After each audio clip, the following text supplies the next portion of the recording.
Salut à toutes et à tous et bienvenue sur cette nouvelle vidéo sur laquelle je vais vous montrer comment utiliser Dex. Je suis sur un téléphone sous Samsung et un Windows sous Windows 11.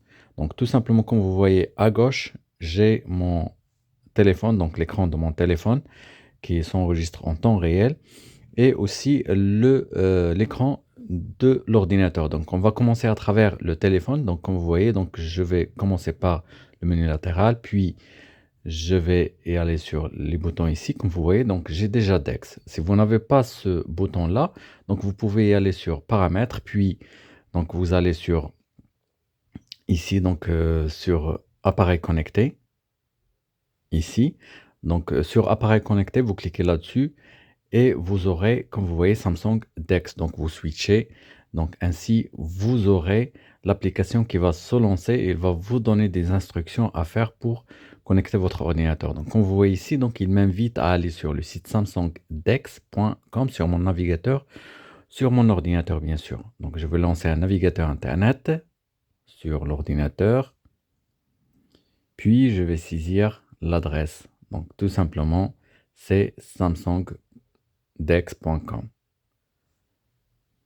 Donc, à peine que je saisis cette adresse, je vais la valider bien sûr.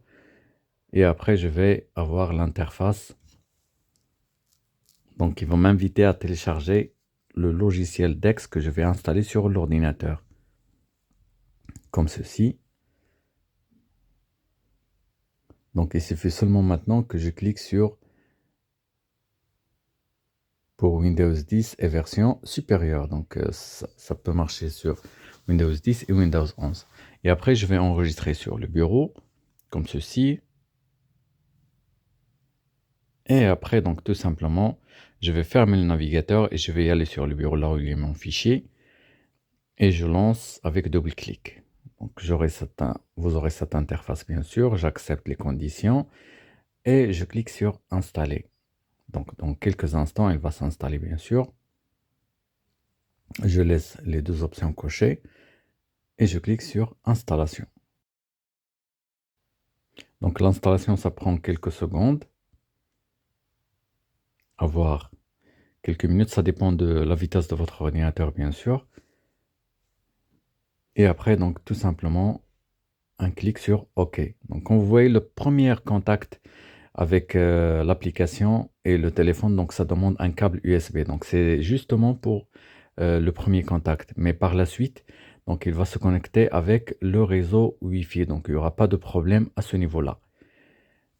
Donc, comme ça, je vais mettre le câble. Donc, dès que je vais mettre le câble, il va détecter automatiquement le téléphone et il va comprendre l'application qui est installée sur l'ordinateur. Et puis, il va détecter le téléphone. Et voilà, donc il y a une autorisation que je viens d'accorder sur le téléphone. Bien sûr, l'enregistrement s'est arrêté sur mon téléphone vu que l'application il utilise l'API pour afficher l'écran sur l'ordinateur. Donc on voit donc sur l'ordinateur, c'est l'écran de mon téléphone.